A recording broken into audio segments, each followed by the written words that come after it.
New York City, winter 2015.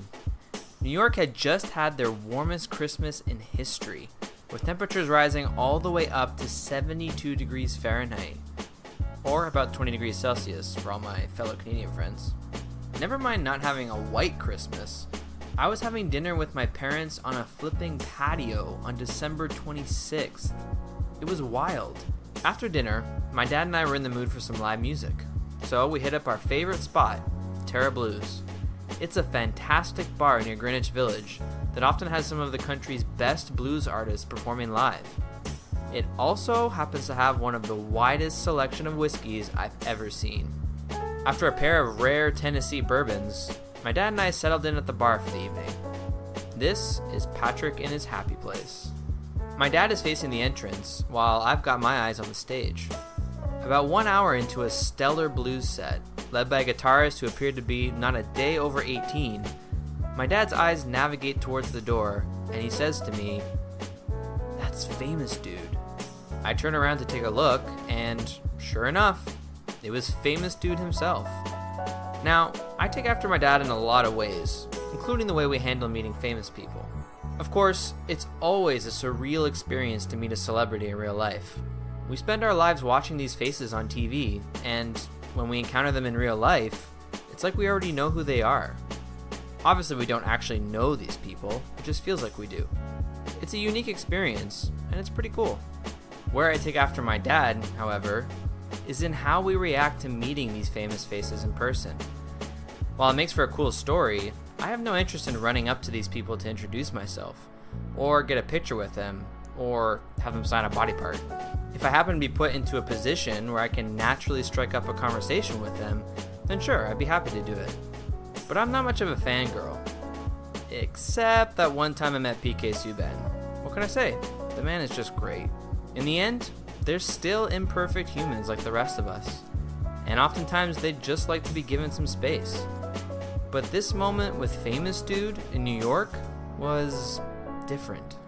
As he walked into the bar with his friend in tow, he slowly made his way towards an open table and took a seat. His friend, who seemed to have a boundless source of energy, did all the talking. Famous offered the occasional nod and a word or two, but seemed to take no interest in the awesome music that was being played, and didn't even bother to order a drink. He simply glanced around the bar and sat there.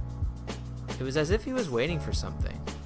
Now, typically when a celebrity walks into a public place and sits down, he draws all sorts of attention from everyone there. Photos, autographs, "I'm your biggest fan," that sort of thing. But this is New York City, where everybody is nobody. It's actually a big reason why I love New York City. It's like a giant leveling of the playing field. Nobody cares who you are and what you do. They just want you to get out of the way. So, on that night in Terra Blues, Famous Dude waited for the fanfare to come, and it never did. But what made it a profoundly sad thing to witness was how badly it seemed he wanted it to happen. He wasn't there for the music, he wasn't there for the whiskey, and he certainly wasn't there for the company of his friend, whom he barely uttered 2 words to. As time passed, his face slowly became more downtrodden, and after about 30 minutes of zero action, he stood up and dejectedly walked out. Now, I'm not going to pretend that I know what was going through this man's head, or what his motives were.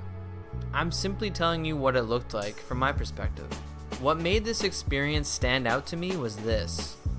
Here is a man who has achieved more than many could only dream of. Famous Dude has had a very successful career as an actor, where he has garnered fame, wealth, and recognition from his peers.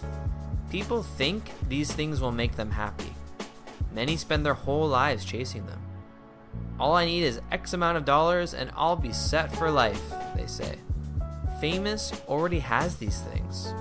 But he didn't look happy that night in Terra Blues. He seemed incredibly lonely and searching for affection, even if it had to come from complete strangers. Would you feel differently if you were in his shoes? Would you be content with the life you built for yourself? What makes you happy? What do you want to do with your life?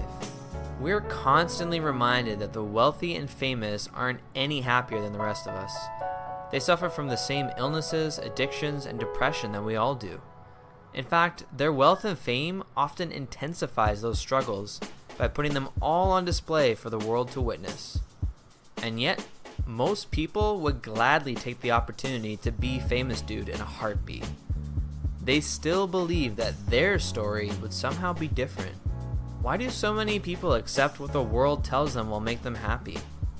Why do they ignore the evidence right in front of their eyes?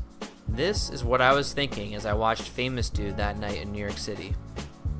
Or, maybe it was just the bourbon talking.